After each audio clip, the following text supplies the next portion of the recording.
Hey everyone, it's Emily Graziano here, and I've been wanting to do this video for a very long time. Everybody knows that I'm a really big fan of Kiss. Well, obviously, that's probably the reason why you're watching, but I'm also a really big fan of the Beach Boys. The Beach Boys are actually my second favorite band of all time because they were the first band that I personally discovered without the help of parents or the internet. There was no streaming, there was no YouTube. When I discovered them, I saw them on TV and I figured that's a band I want to be into. Completely on my own. It wasn't my parents forcing me to watch the TV show or anything like that. It wasn't another adult. It wasn't somebody who gave me a CD or anything like that. So they were the first band I discovered completely on my own. And of course, Kiss has been a part of my childhood for a long time. Ever since 1997 when I came to this country, and I became an official fan in 1998. So I figured, why not do a video celebrating the highlights of both of these bands, because there's actually quite a lot of similarities to these bands that you may not notice. So this is just for fun, and I know people can say, oh Emily, but that was kind of a stretch, blah blah blah blah blah. A lot of bands have that similarity, but you might be surprised how similar they are. So first off, I want to say that both bands covered the song by the Crystals called Then He Kissed Me. Kiss did it in 1977 on their Love Gun album, and Paul Takes the Lead. And the Beach Boys covered it in 1965 on their Summer Days, Summer Nights album with Al Jardine taking the lead. The Beach Boys renamed it Then I Kissed Her, and then Kiss, they renamed it to be Then She Kissed Me. Personally, I know the Kiss version gets a lot of flack, like embarrassment, but I want to vouch for it here, saying that they actually did a pretty freaking good job of doing it. They really made it rocked it up in their style, and it's not a bad cover version. It may not be suitable for their image because it's like, oh, this is the cover of an old Crystal song. Whereas with the Beach Boys, when they covered it, it was in their wheelhouse. It was about like teen, young love and all that stuff, like young adult love and everything, and it was like suitable for their image at that time. But I want to say the Kiss song is not a bad version of it. It just may be not suitable for their style.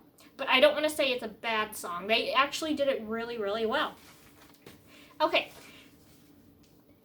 The next thing that I want to talk about is their Neil Bogart connection, which I myself was not even aware of, and I want to give a shout out to John B. Good here for making me aware of this connection. That Neil Bogart, we all know their Kiss connection. I don't even think I need to explain that and how important they were to Kiss. So I'm just going to go on and say Neil Bogart, after he left Casablanca Records, went on to form Boardwalk Records. And one album that was released on Boardwalk Records in 1981, October 8th of 1981, was Mike Love's debut solo album called Looking Back with Love. It was the third Beach Boys, not solo album, but the third Beach Boy member to release a solo album. First was Dennis with his Pacific Ocean Blue record in 1977, and the second member was Carl Wilson, who released a solo album also in 1981 in March of that year. People, how can I put this nicely? Looking Back with Love is not a good album. It's not. It is, however, highly collectible because I believe there was only one pressing of it. I don't even think it made it to CD, to be honest. I also want to say that Mike Love, despite not writing the title track called Looking Back with Love, is still responsible for singing the rhyme scheme lyrics of Good Vibrations with Assassinations. And at this point in his career, he had the power to say, let's change these lyrics. He was not shy about changing Brian's lyrics. I mean, going back as far back as Pet Sounds in 1966. And if you want a true account of that, just look up the story behind I Know There's an Answer / Hang On to Your Ego. Mike demanded that the lyrics be changed for that. But Looking Back with Love is not a good album. And I can't believe that it was released on Boardwalk Records, and it's like, oh my god, Neil Bogart is connected to Mike Love. That's pretty insane. And then this kind of segues, the Looking Back with Love album, kind of segues into my next point of that both Mike Love and Paul Stanley refuse to be associated with their debut album. Paul does not talk about Live to Win whatsoever. Now, it's a complete mystery still to us today why Paul refuses to talk about Live to Win. I don't know why. He refuses to talk about it in his memoir. I have no idea why. But Mike, I think I understand why he wants to distance himself from Looking Back with Love. That title track alone, pretty horrendous. You look back at some of his musical choices that he made, not good. He does cite personal problems in his life at that time. I believe he was getting a divorce or in the midst of separating from his wife at the time. So one could say that. Or personally, I think the only reason Mike released a solo album in 1981 was to play catch up with like Carl, because it's like, oh, Carl released a solo album earlier this year, I gotta do one now too. Kind of like that. Is that true? I don't know. But I mean, you look at the timing of the releases. Mike also covered Be My Baby, which is one of Brian Wilson's favorite songs, and by doing a cover version of that, it was probably kind of a jab to Brian. It's just kind of a mess, but again, I say it's highly collectible. The one thing also that Mike and Paul have in common with their debut solo albums is that although they ignore it, if you bring like Live to Win or Looking Back with Love to like a meet and greet and you want to have them sign it, they won't hesitate to do that, but you're the one who brought it up. You're the one who brought it to their attention, not them. They will never initiate that topic of conversation, ever. Okay, moving on. Both of these bands have a strong Full House connection. While the Beach Boys are famous for appearing on Full House a couple different times in about 3 episodes, and their music has been featured more than that on the show, Full House is referenced numerous times, including the episode in which Uncle Jesse sings a polka version of Rock and Roll All Night.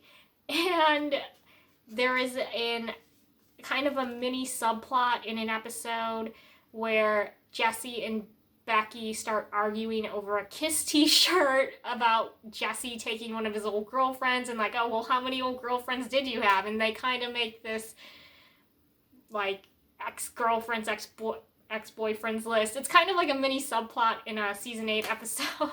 So they both have numerous references. I even made a video, what if Kiss was on Full House? So that was really fun. But both of these bands, it's so cool that they have strong connections with Full House, and I really think that's fun.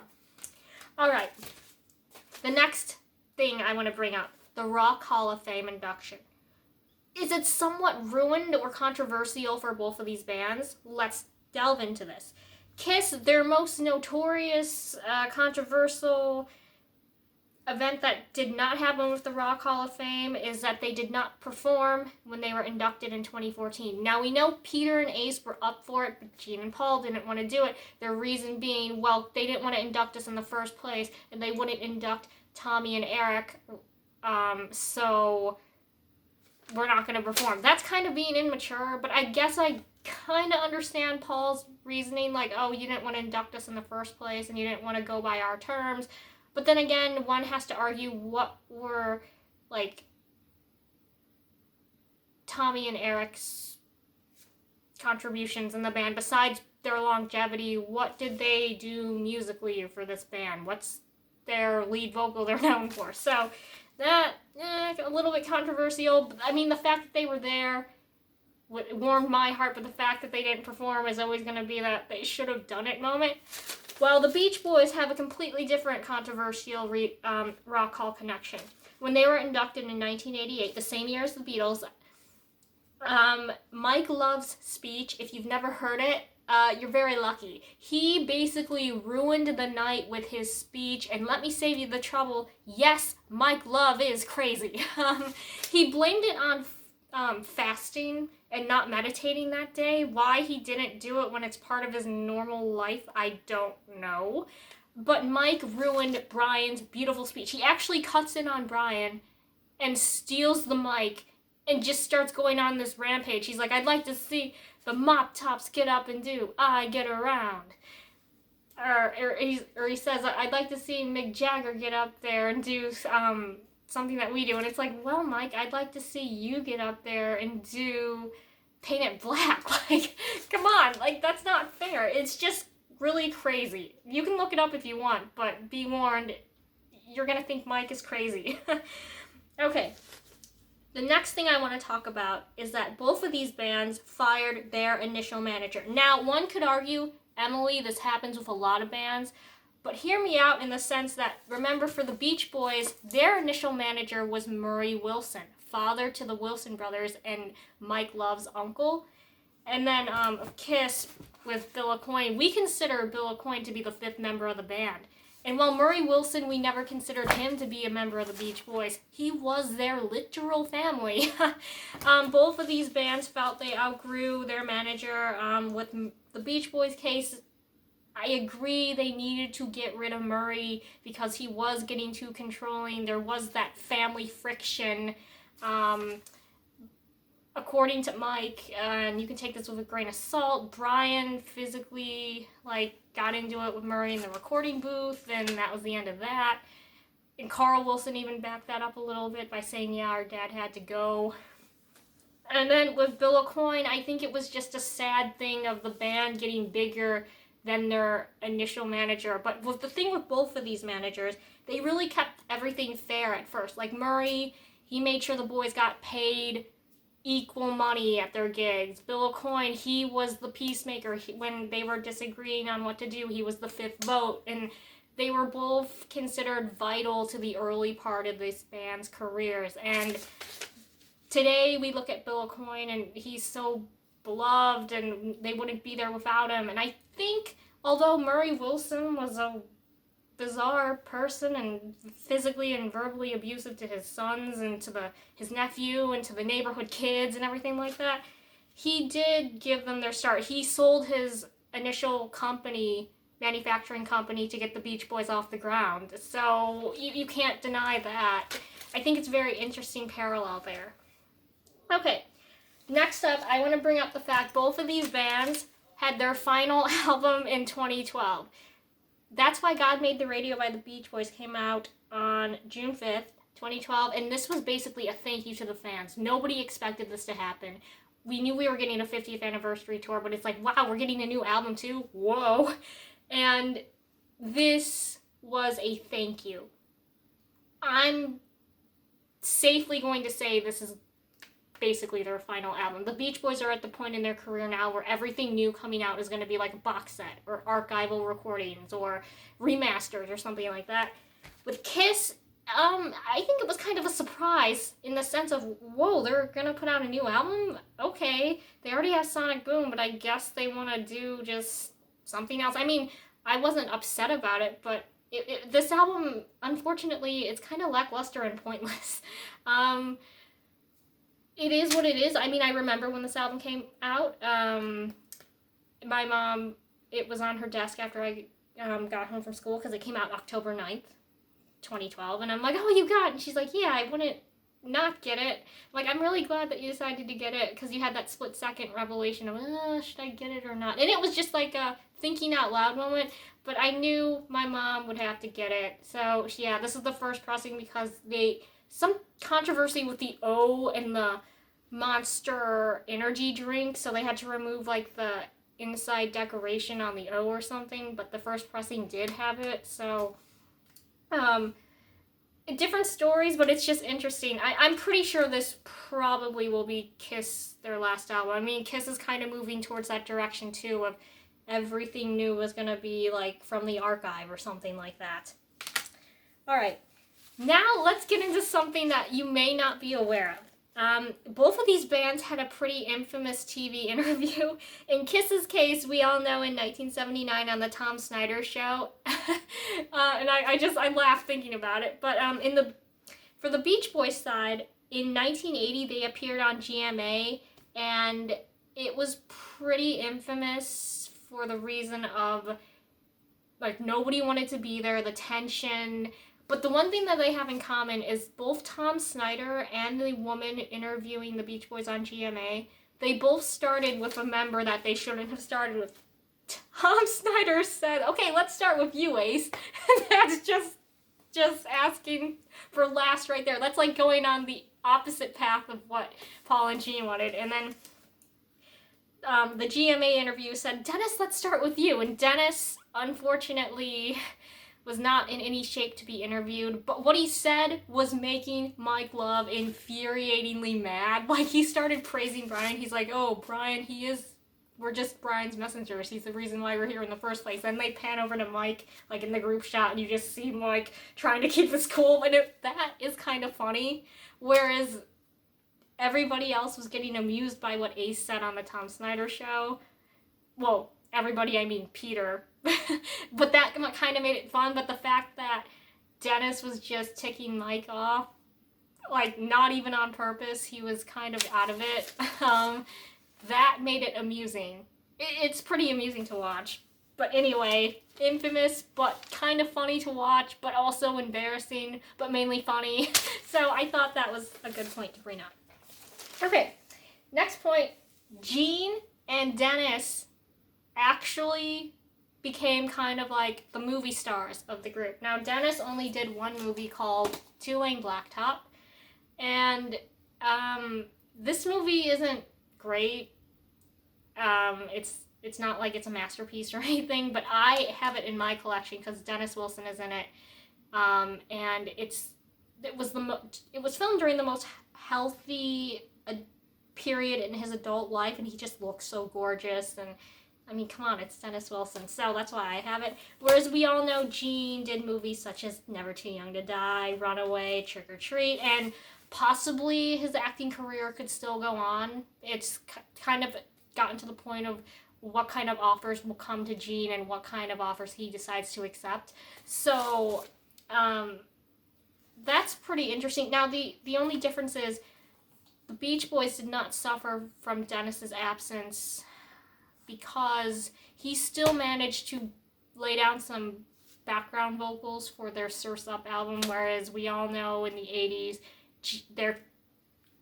Gene's commitment to the movies made the album suffer. So there's kind of that, but I just wanted to point it out. Hey, both of these bands had actors.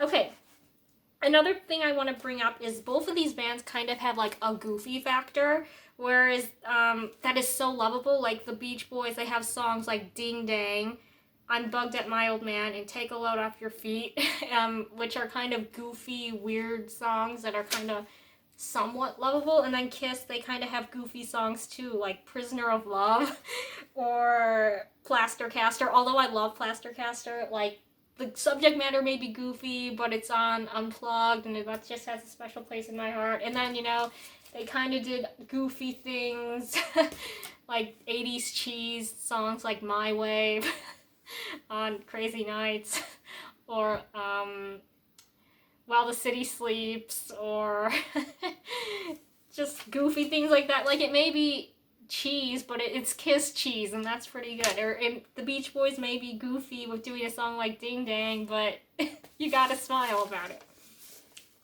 Okay, on a more serious note, both of these bands had a very beloved member die of cancer. Eric Carr died of heart cancer on November 24th, 1991. And unfortunately, Carl Wilson succumbed to lung cancer on February 6th, 1998. I was about 2.5 when Carl died. And I don't remember it, and I wasn't alive when Eric died. But both of these members, I would say, are probably very beloved, probably the sweetest member of the band, and always willing to deliver to what the fans wanted. I mean, anybody who met Carl Wilson, or Eric Carr for that matter, they never turned down an autograph, never turned down a picture, always very friendly. We have Eric, you know, who was just very sweet with the fans. And then Carl, I think he personally wrote some fan letters back to his fans in the early days. So, I mean, if you would ask anybody, they would say Yeah, both of these members passed in a very sad and tragic way for, like, way too young. So, unfortunately, there's that. And then, I'm gonna end this on a more positive note, but both of these bands were inspired by the song When You Wish Upon a Star, Disney's. Gene, we all know, covered it on his 1978 solo album, whereas Brian was inspired to write Surfer Girl, that originally appeared on the Surfer Girl album, I think. Yeah. So I mean, both of those songs are so important to, like, for Gene, it was a symbol of Americana, and then for Brian, he was so inspired that he wrote his first ever solo written song ever. The first time he heard it on the radio, he had to pull over. So that's pretty important, and it's about at the 20-minute mark. I didn't want to go in for too long, but that's just something that I wanted to point out. I love both of these bands. I'm a big fan of them. Both of these bands are so important to me, and I hope that you had fun with this video, even if you don't like one of these bands, which I hope that's not the case. But I hope you had fun with this video. I'm Emily Graziano, and I want to thank you for watching, and I'll see you in the next one. Bye-bye.